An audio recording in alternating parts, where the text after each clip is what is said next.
Good evening, ladies and gentlemen, and welcome to Bladecast TV for the Warband Native League 7 semi-final between House Tully and Knights of Malta. As always, I'm your regular play-by-play commentator, Victor, and today I'm joined by PPK, the recognisable voice that I'm sure many of you guys will have learned to love by now.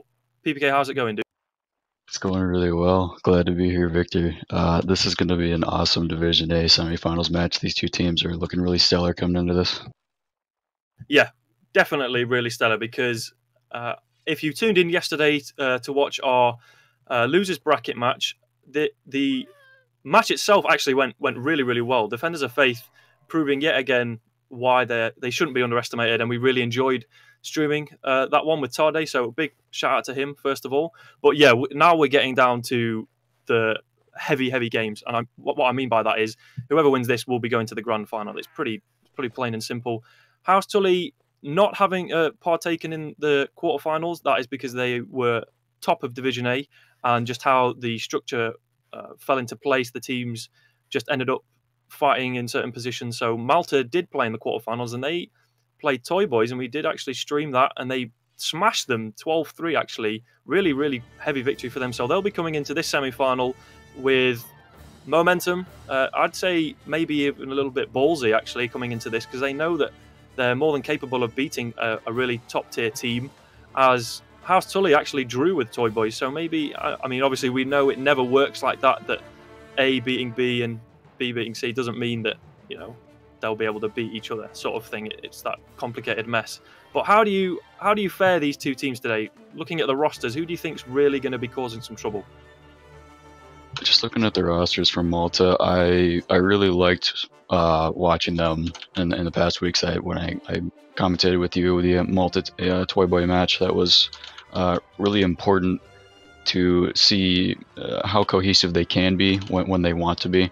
But ultimately, this Tully lineup, this is going to be the true test of Malta to see if they're here today, if they showed up, because Tully are going to play fantastic pretty much no matter what. They'll kind of edge out any errors and mistakes as the sets move on into the second and third rounds. And it's going to be, in my opinion, a matter of whether or not Malta can keep up with that and just constantly be dynamic and just keep up with the Tully lineup. Yeah, 100%. And as we look at the rosters now on this graphic that you can see on your screen, you can see some stacked rosters right there. I mean, House Tully, just looking at that, it's pretty much the lineup that AE would normally take in with maybe one or two irregulars. We see players like Azan, Deacon Barry, OGL, LaRue is in there as well, all equal rights to captains, that is, that they've all commanded their own team. So there's a lot of brain power there. But then also we just see veterans just completely all over the place. There's not one player that you would pick out in that House Tully roster that you'd think, yeah, they're a bit of a weak link. No, there's just every single player there can absolutely dominate and turn around by themselves. So very scary to see players like that. Just to go over their last game and the stats that we saw from there.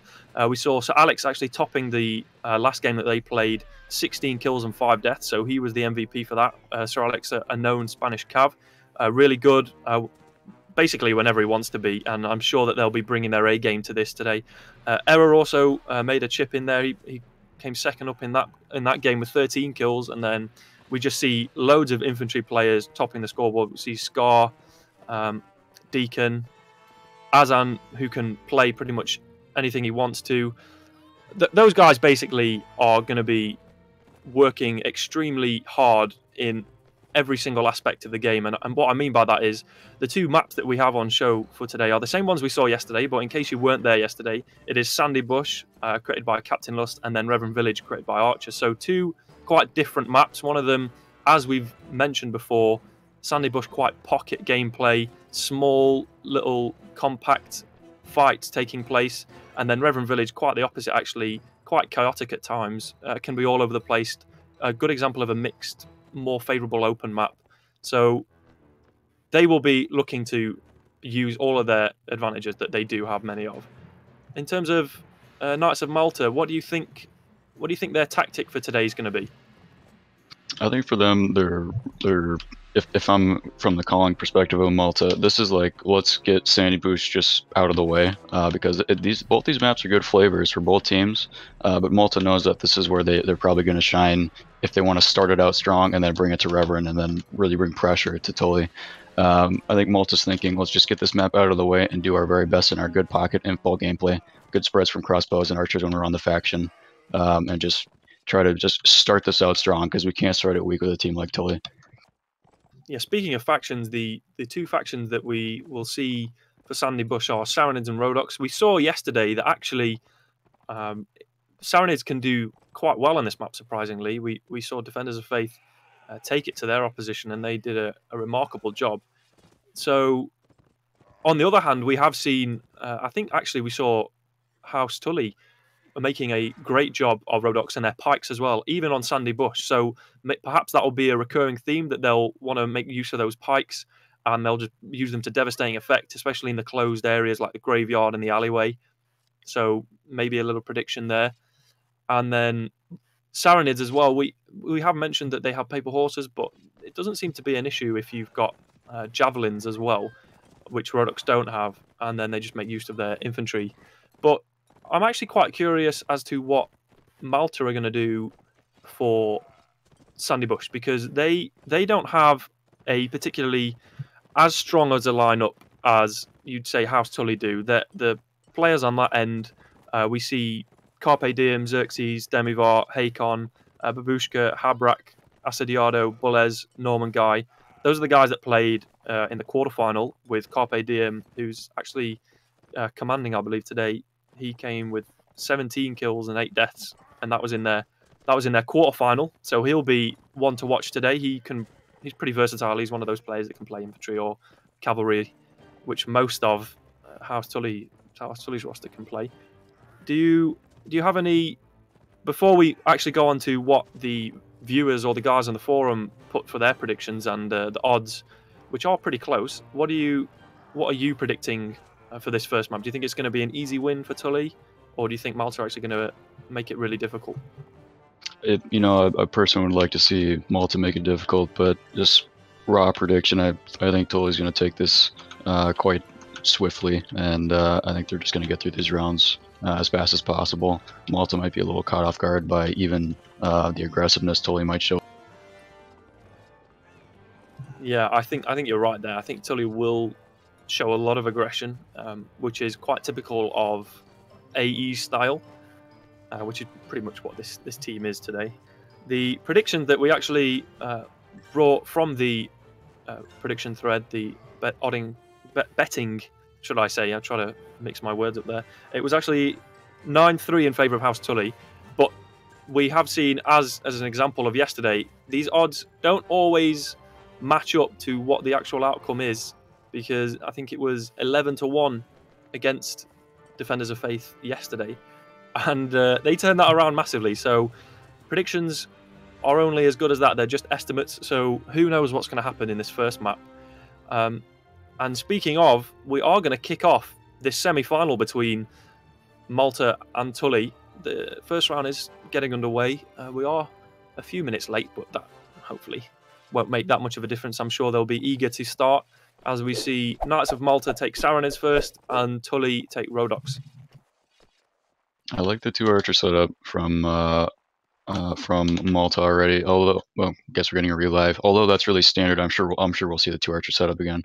Although that 2 archer setup is quite standard, it's nice to see that instead of 3, because I do believe that Malta can actually make good use of these Sarranid infantries.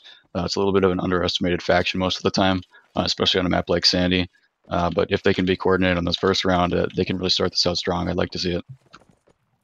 Yeah, so as you say, 2 archers coming up from Malta, and they're making use of that infantry. They're going to have 5 infantry and 1 cavalry, a decision that may or may not be regrettable after this round, or maybe after the set even. But House Tully are going to mirror that, and they're also going to take 2 rangers, 5 infantry and 1 cav. Perhaps, I mean, 5 infantry for sure, that makes a lot of sense. And I mean, really, they've just got such high level players in all their classes. I would have maybe thought that they might want to take 1 more cavalry, but the Rhodoks have really good infantry. Their shield skill's really good. They've got Iron Flesh as well. The flag has spawned actually now, and it's spawned in the middle. Malta are taking residence by this ladder because they are aware that I believe there's a crossbowman.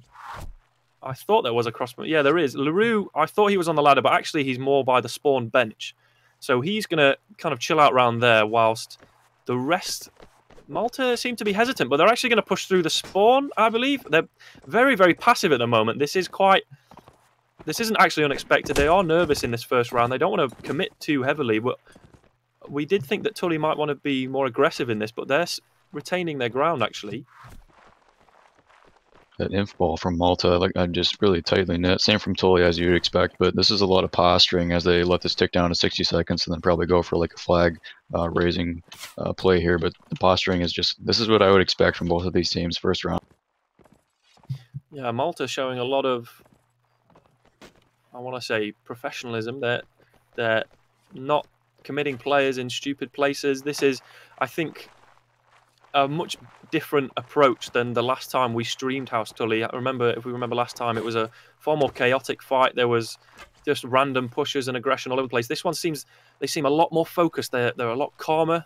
They're pushing together, and here we go. The inf blobs are now gonna meet now in the middle. We're gonna see Malta chuck a few javelins as expected. Babushka's actually pushed towards LaRue, which isn't unexpected. Oh, but Habrak gets a team kill on Carpe Diem before the fight's even begun, and that's going to give them a disadvantage straight into that imp fight. Norman Guy does actually get a kill on Gibby as he comes around the back, and he gets a double kill as he takes down Deacon as well. So Norman Guy doing good job as cavalry, but infantry seem to be going down for Malta as Error and Scar take down Donna and Babushka relatively. Habrak does take down Shema, but Azan in the meantime has taken down Norman Guy, who was dismounted. Xerxes gets a disgusting headshot on Azan in the middle of that fight, so it's just Bullers by himself as he's trying to fend off three. Wow. They do actually manage to push, and they take the round draw. Really well played from Malta. Only 2 players remaining for there. Xerxes came and helped out Bullers on the flag there, and they did manage to take that as a draw. House Tully will be disappointed with that, but Malta, very impressive to take that and push it to a draw. Scar and Deacon from Tully really just being the consistent players they need to be for the infantry courses. On the other hand, Malta, Norman Guy came in kind of clutch there with 2 early picks on the cav and then the quick dismount to try to get that draw. I mean, notice both teams, they waited until about 45 seconds to commit. Tully was the first to commit to flag, followed closely by Malta 2 or 3 seconds after. I guess that's one of those rounds where if you're Tully, you're thinking we either have to just get the draw or we have to actually kill all these players before this 40 seconds ticks out. That's questionable, but I guess that's where you're at if both teams are stancing for that. And if that first round is representative of how the entire match is going to go, it's going to be a very intense game. Tully now jumping down in unison. That is a scary imp blob as we see Scar and Error with those full helmets, and they'll be difficult to take down as infantry. Malta being actually quite aggressive, I want to say. They've pushed far beyond the flag, and they're going to meet Tully down at the bottom of these stairs, and Habrak gets a brilliant early edge shot on D, because that's 1 infantry down for Tully already. Aaron brings it back though, and he levels it off by taking Donna down. Raises in the back shooting, and he takes down Norman Guy, so that's their cavalry gone as well. Tully, Scar manages to take down Babushka as well, but Habrak, he kills it off and gets Azan, Error, and Gibby. So Malta have pushed this back now. They weren't down and out of that fight whatsoever, and yeah, Xerxes takes down Shema, and Puff gets a brilliant throw javelin kill on Scar as well. So Tully are actually being beaten at their own game here. LaRue does manage to take down Malta, Carpe Diem, but Razor also takes down Puff as well. So it's just the 2 crossbowmen. LaRue's very low on health against Bullez, but he's also low on health. Razor's going to try and engage the remaining 2 archers, actually, who have also gone and committed to infantry. Razor's guy lost his shield, and he also gets taken down by Habrak. And then Bullez finally takes down LaRue as well. Malta bringing that back. A sterling effort from Malta, and they managed to hold on when it looked like House Tully were actually gaining the upper hand early on in that round. Deacon was taken down early though, but they managed to bring it back with a lot of kills. But then Malta stuck on, and they held on, and they actually won that round. Really well played from Malta. That's absolutely right, and they fired back. Malta just came back with a vengeance there. Getting the early pick on Scar was huge, but the reaction after that was much more intense for Malta. You could see them kind of get scattered towards the end of that round, but there must have been something to pull them together on the end. Oh wow, what an opening 2 rounds. That was incredibly intense. I was on the edge of my seat, quite literally. Okay, so now Tully do have the flag spawn in the graveyard, so they're going to have the advantage of putting pressure on Malta as they make them react. And certain teams like to react, and some teams like to make the first initiative decision. And it is going to be Tully who are waiting for Malta to engage. So that kind of gives Tully a little bit of room to set up. Babushka's actually pushed with Xerxes over on the ladder, so they've split their forces up, and Norman Guy's going to come and help him, but it does leave Babushka by himself against Scar and Azan. Razor doesn't seem to take note of anyone behind him, and he's going to push in towards and fight against the rest of the infantry. And speaking of, Norman Guy comes in and takes down Deacon. Again, Deacon, we see him is taken down early on, but Shema with the Morning Star, he takes down Babushka, and then Bullets also takes down Carpe Diem, another team kill. Not what you want to be seeing from your teammates at all. Tully seem to be taking the upper hand, and they're fighting back with a lot of professionalism, I want to say. They're 2v1ing really well. And yeah, Donna gets taken down as well. Xerxes does take down Scar, which isn't what you'd expect. Scar, arguably one of the best infantry in the game at this point, and has been for quite some time. So Xerxes, just by himself, he's sitting pretty there with 3 kills and good armor. He's probably going to try and survive with 55 seconds left. But I do think that the rest of the House Tully team, yeah, they are going to push him. They don't want to. Then having no mercy policy, they're not going to leave any players left. And Gibby takes Xerxes down with ease as Shema sits up there on his high horse. That was a very, very quick round, I want to say, for House Tully. They seem to turn that round quite quickly. I liked the aggression from Malta and the split push that you noted quite rapidly there by Super Babushka. I like that kind of stuff, but that's not something that Tully's going to just let happen. Shema came in very quickly, quick reaction, unflinching reaction at best, and that was kind of handled very quickly. And then, of course, you had the Expo up top that was more or less uncontested due to the flag spawn and what was actually happening. Tully being really consistent there. As you mentioned, the infantry just showing up, but the team kills from Malta, that can't be happening. That's not what you want to see in chat. Yeah, Malta are going to be... Oh! Razor actually takes a javelin. Very risky from Carpe Diem, but it pays off in the end as he has taken down a considerable amount of health from Razor. He's halfway now, and that's going to possibly impede his impact on the rest of the round, because maybe one more lucky javelin hit on him and that would take him out. And both the Rangers actually proving to be vital in this set for Tully, as Razor actually has 4 kills. The flag has spawned, it's in the middle, but neither team seems to be bothered, as they're kind of, okay, as I say that, they are bothered, because Malta's going to retreat and they're going to push around from their spawn side. And interestingly, House Tully aren't going to follow them. They're going to retreat themselves, and they've come back and to push up to this ladder. But Malta have seen that, and they've actually been quite aggressive, and they're pushing Tully away, and they're actually making them into this. They're huddling them into this little corner. Tully don't seem to be responding. All right, now the counter push comes out for Tully. Shema tries to get something done in the back and take down Cabrak, but Norman Guy takes him out, actually. Meanwhile, in the infantry fight, Gibby is taking down Donna, and then Scar's also taking down Babushka. The Malta infantry seem to be crumbling here as the unstoppable force of House Tully infantry just seem to be crashing in. Oh, and Habrak gets 2 very quick kills. The second one being a headshot on Deacon, whose impact on the game has been very limited so far.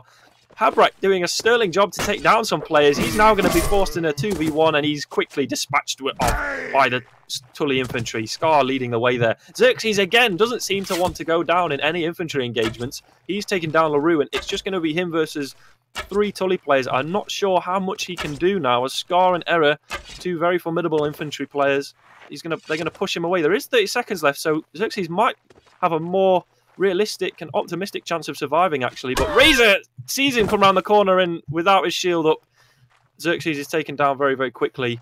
Razor proving me wrong and still having an impact despite the javelin. Xerxes with an early play there to cross the entire center after flag was spawned, and the decision was made by him to go up top and try to deny LaRue, the enemy Expo from Tully, from accessing that, and he ended up pretty much doing exactly what he intended to do until the last 30 or 40 seconds of the round there. It just wasn't enough. The spread from Habrak came in towards the end of that. The Malta infantry just needed to stay up a little longer. That was just really consistent gameplay from the inf players on Tully. Well done by them.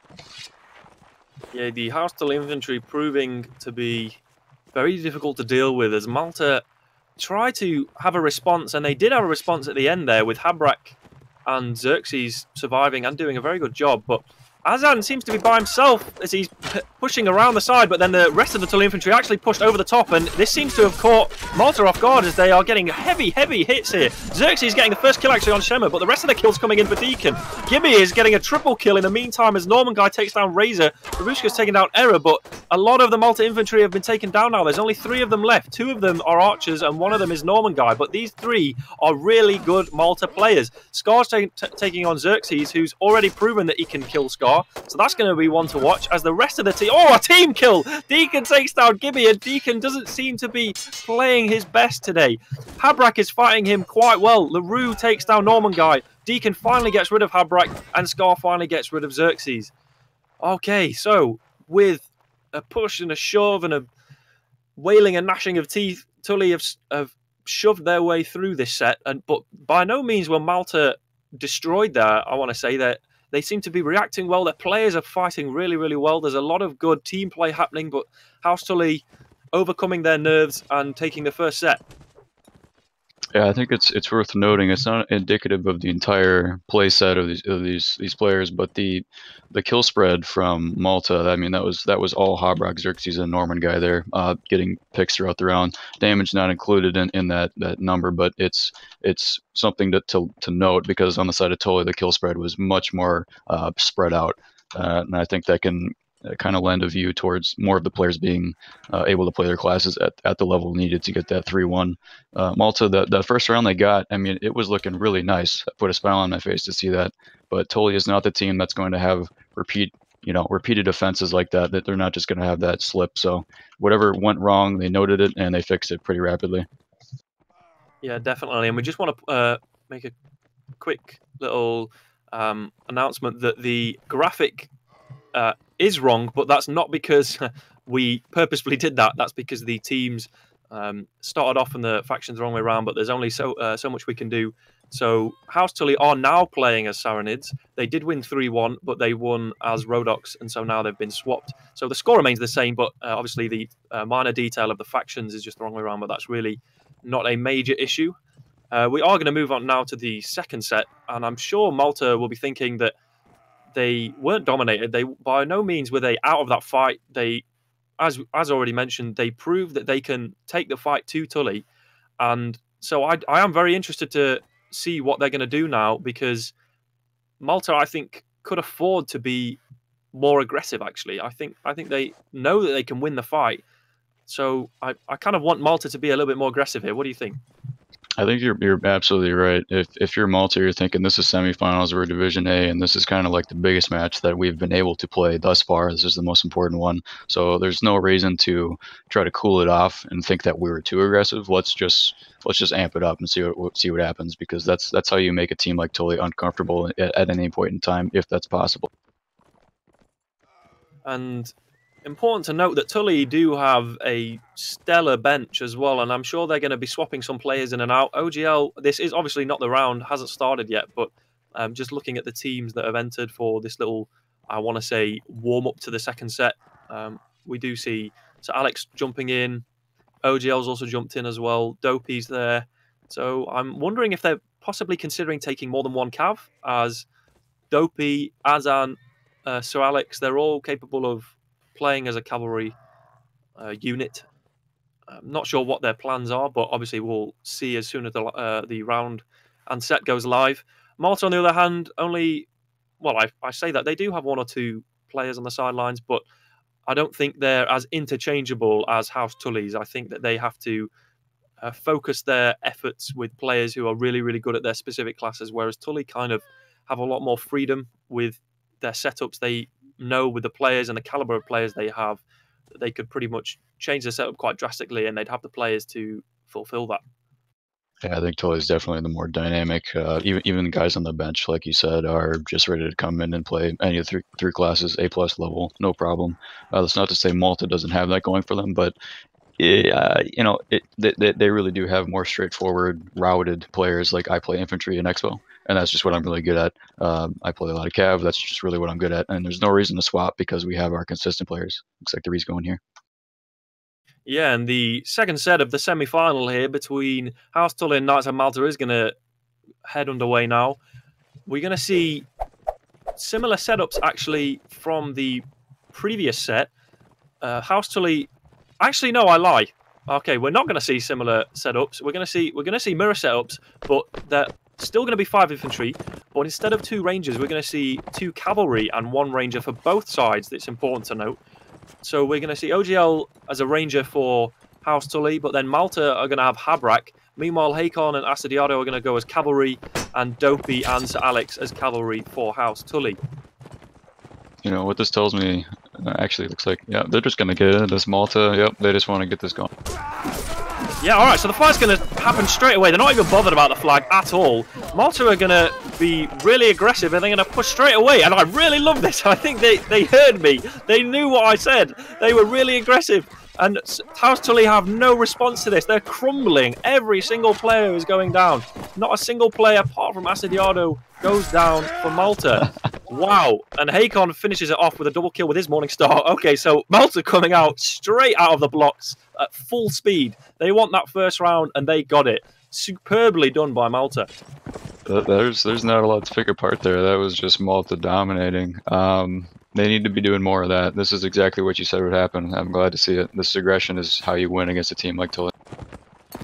House Tully now reeling from that early defeat in this second set, not what they would have expected. And again, we see Malta being aggressive. They're not even bothered about the flag. Oh, but Assediado gets a team kill on Bulles, and that might prove to be their downfall, as no more kills coming in yet.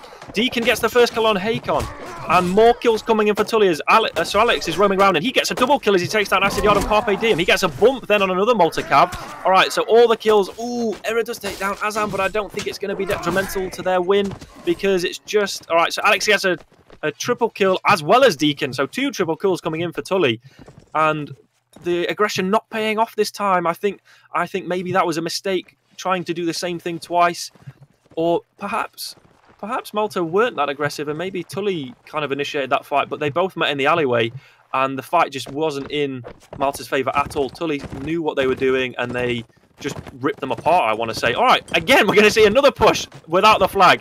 So Malta really pushing home this tactic, and it seems to be working as Donna takes down Azan and Assediado takes down Gibby. This aggression is working now, again, in the 3rd round. So it just seems to be back and forth. All right, Deacon and Scar have actually managed to kind of bring 2 kills back now, and Dopey also brings another kill back, so it's all even now. Malta did have that early surprise, but it doesn't seem to be... The momentum seems to be lost. Habrak does take down Dopey, but then Era brings it back, and he takes down Habrak. So there's no more crossbowmen available for Malta. Scar takes down Bulles with a brilliant throw of his javelin, but Donna takes down Era on the stairs. He's now going to push OGL on the stairs, and it's just going to... Oh, and he takes a double kill. He takes down OGL. He's going to push down now, but Scar has taken down Hakon. So it's 2 versus 2, and these infantry, it's all on the line in this second set. Scar takes down on Donna. Deacon takes down on Puff. Puff's got his shield up, but Deacon doesn't. It doesn't seem to be massively impactful, because Deacon's such a good player. These 2 are absolutely going for it. This is an unbelievable final end to this second set, I want to say. They're still going. Puff has also lost his shield, but Scar's trying to take him down. Deacon is going to come over and help. Scar, they're going to try and swap, and 2 kills coming in instantaneously. So it's just Puff and Scar. Scar does have his shield. Puff does not. He's going to have to block for his life right now for this 3rd round. It's so intense. I don't think I've seen a round come like down to this. Oh, and Puff takes a big hit to Scar. It's just these 2 remaining. Puff's doing a stellar job in this. Their hands must be shaking. The heartbeat are racing. Beats per minute right now must be through the roof. These 2 are still alive, and there's a minute to go. Puff seems to be just fainting his heart out, and now Scar's lost his shield. But this might be what Scar wants. Scar's a formidable one-handed duelist. 45 seconds left. Scar seems to be... Oh, and they both missed! I thought that was going to be the end of it. Scar and Puff. These 2 will go down in history. Surely. This is textbook warband right here. This is absolutely fantastic to watch. This is Division A, right down to the wire. From the 4v4 to 3v3, 2v2, now the 1v1, and these guys are not quitting. And Scar takes it, finally! Oh my word, there was 25 seconds left! Oh my word. Their hands, oh my days. I can't imagine how sweaty those 2 guys are right now. Whoa, what an opening to this match. The third round. It's not even like it's not even the last sets. It's not even the second map. And these guys have put on an absolute spectacle for us. Well done to Puff and Scar. Both players doing really well. Those 2 quick kills coming in for both of them. What an end to that round. Holy moly. Best round in the tournament that I've seen. Absolutely back and forth. Just stellar stuff. And there's okay, Cab just crashing. Okay, here we go. Alright, so again we're going to see early aggression. These two teams seem to love this. Bullets takes a big hit early on and he's got his pike out and he has been taken down by Puff the Dragon and gets one back on Gibby. But Alex, Ero and Azan seem to be taking it away now. Scar gets another kill. I'm still be nervous if I was Scar. I don't know how he's still playing, to be honest. His hand must be going mental, but the rest of Tully seem to be picking up the pieces because they've swamped Malta away there. 6-2 in the opening map, and I love the aggression from Malta. They really brought it to Tully. Tully didn't have a response in that first round. They did in the second round, and then the third round was right down to the wire, and I literally mean the wire. It was 1 player versus 1 for about a good, I'd say, a minute and a half. Just Scar and Puff the Dragon. Those 2 guys must be going on the Hall of Fame somewhere for something. I don't know what, but they must be. As we're now going to go, and we're going to have a short break as we head into the second map, which is Reverend Village, between House Tully and the Knights of Malta. From Malta there. I mean, just really an encapsulation in that wire round. It's what they could be, and then just showing that Tully can edge them out. It's impressive that they got it. The trades were from 6 players to 6 players. They traded all the way down to 1, and that's rather indicative for me to say that Malta is really here to play in Division A, but Tully is just meant something there. The individual player skill, obviously Scar there, just making it happen. It's pretty rare to see rounds like that, and when they come up, it's good to see the players can still do shit like that. Yeah, oh, completely. I mean, as you said, it's quite rare for rounds to go down to 1v1, and any question of either of those 2 abilities as infantry players and then as duelists were quickly eradicated as they put on quite a show that did last for quite some time. But as mentioned, I'm sure that they were completely and utterly thrilled with that performance. And as has already actually been mentioned in the chat, House Tully do have the advantage, I do say mentally and from a morale perspective, from that 1v1 win. You know, there would have been a lot of cheers in TeamSpeak for that win. And so, as this second map appears, Malta, again, I like their aggression, and I think it went in their favour a lot of the time during the fight, but then they seemed to lose that momentum. It was like a quick snowball that would just get quickly squashed by House Tully because they'd lose a few players, but then House Tully would recuperate, adapt very, very quickly, which these players are really good at, and then they turn it around. Yeah, Tully's not going to let any of that stuff slip by. They know how to put the brakes on, I notice, quite well. When they're getting pushed and they see like 2 red techs come up, 2 deaths quick, that doesn't necessarily mean the snowball from Malta, like you said, is going to continue. It just never really did, save for the 2 rounds that the aggression just worked. And if you're Tully, you're saying to each other in TS, this is fluke stuff, and we'll come back and we'll be ready for it next time. And that's pretty much what happened. And I expect that to just kind of continue into this map. Their mixed comp is just more or less unbeatable in this tournament. They have some just excellent stellar cab players. Their archers are ultra aware, and Malta might be pretty hard pressed to pocket this map around and get some lucky flags.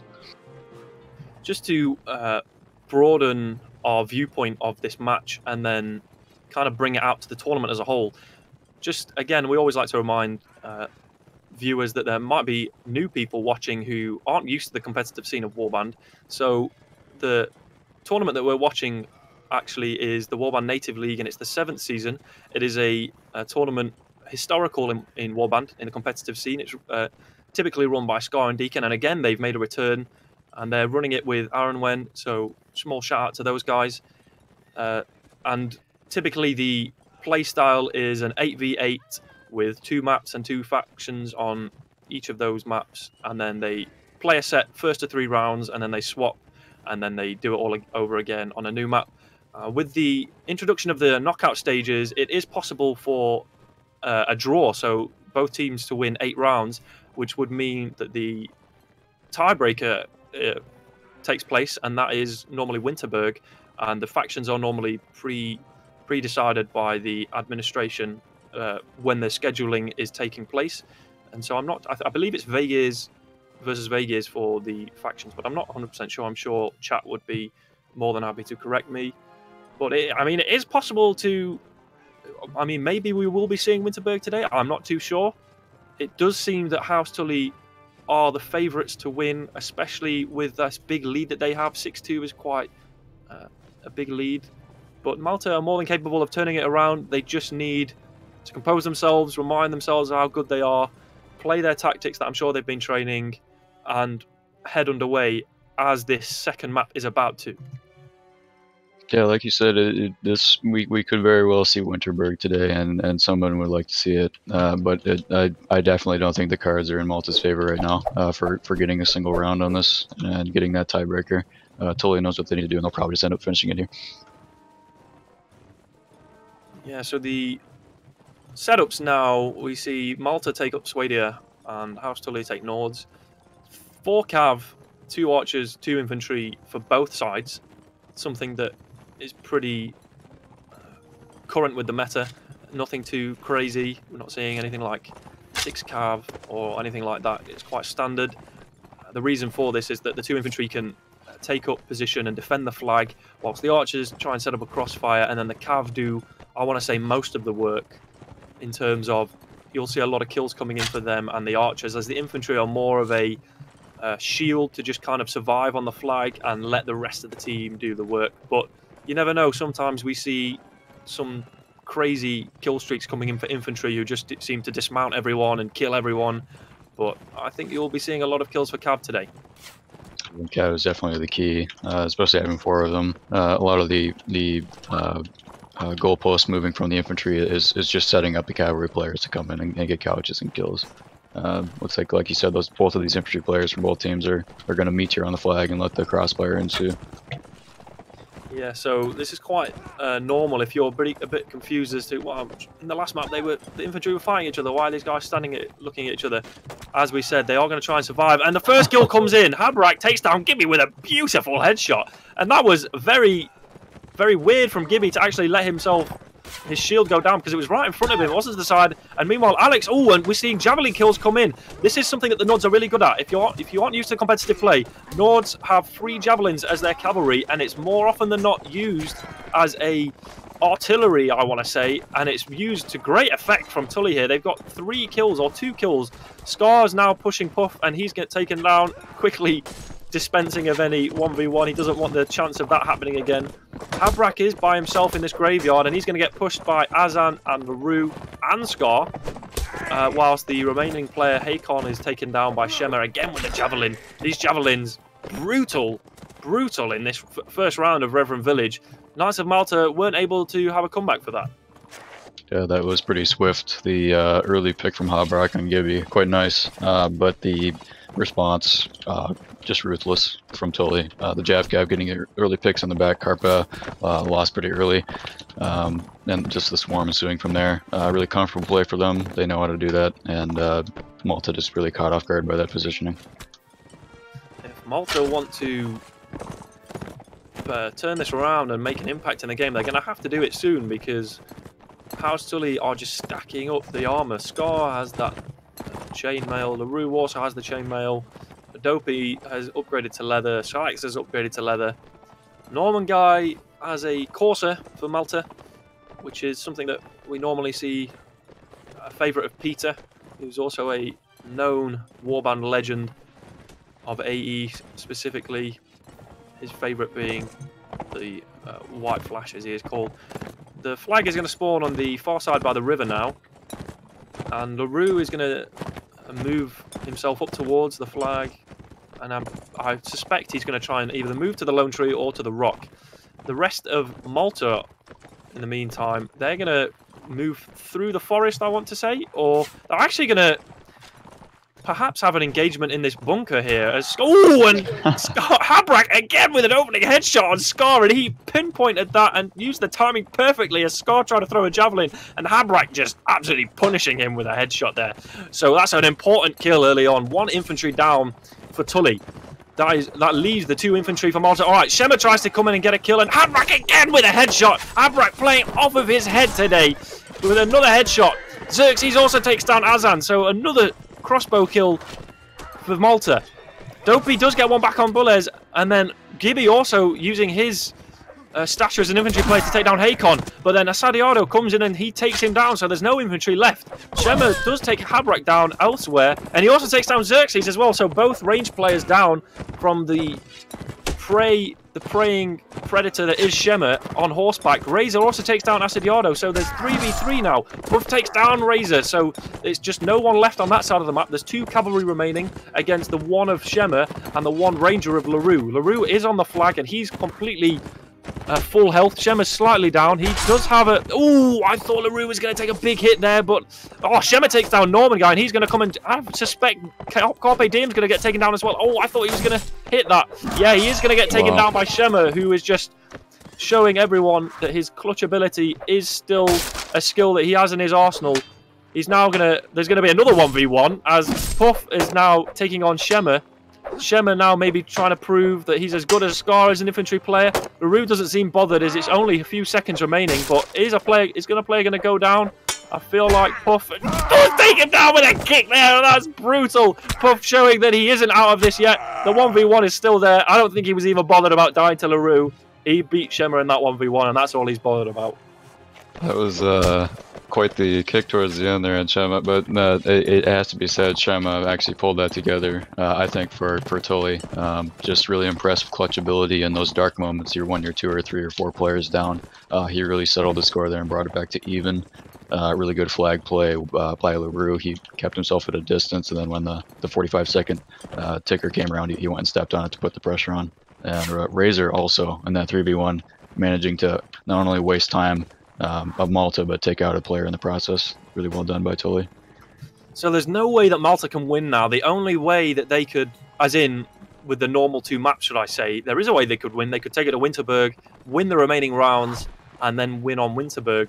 But for now, Tully can kind of maybe take a little breather. They know that they can't lose this within this map, and they do have the momentum from the previous win. Malta do have the flag, but it doesn't seem to be a major deciding factor as much as it used to be, because, I mean, we do have the occasional draw and the win on the flag, but a lot of the fights, especially between these 2 teams, seem to come down just to where the bulk fight seems to happen, and it doesn't usually happen on the flag, which, again, it seems like it will be the same case for this. Razor does have a longbow, which is quite interesting. It is much more powerful than the shortbow, and Shema takes down Norman Guy, actually, with his javelin.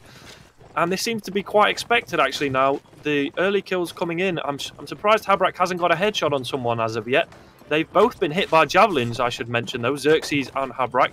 That's a lot of skirmishing early on before the fight that Tully are quite apt at now. All right, the fight's going to take place, and they've kind of swapped positions, but Malta have pushed all the way around. So Alex comes in and takes down Bullez. So that's 2 players down for Malta. There is one back in form of Asadiado taking down Azan, but the rest of the kills all seem to be green for House Tully. No kills coming in for Malta, and I think this means a win for House Tully in the semi-final. It's just Habrak by himself, and it's just going to be a... Oh no, it's actually Xerxes. Sorry, I'm sorry. Xerxes, you're also alive, but not for much longer, as House Tully quickly dispense of Malta in this semi-final, and they take the win. Very, very quickly, actually. This looked a lot more intense than it actually was. House Tully have won the semi-final. GG's not coming out yet, which is surprising. I don't know if... Do they know that they've won? I mean, I would have... Normally, the GG's come out straight away. Surely they know that they've won. Surely. It's 9-2. There's no way that Malta can come back from this. It's all over. House Tully have won. Malta put up an incredible fight. A lot of engagements could have gone either way, but House Tully ultimately showing that they don't buckle under pressure. The experience of their players proving to be too much for House Tully. For Malta, should I say. A lot of standout performances, though, from Malta specifically. Habrak with some incredible headshots on Tully, just punishing them at every opportunity that he had. Puff the Dragon doing a great job in that 1v1 against Scar, proving a lot of punters wrong, I think, by just proving how long he could last, especially against such an experienced player like Scar. But ultimately, the prowess and just the mere aura and presence of some House Tully players proved to be too much of a match for Malta. Players like Shema clutching in the final moments proved to be the ultimate deciding factor in this win.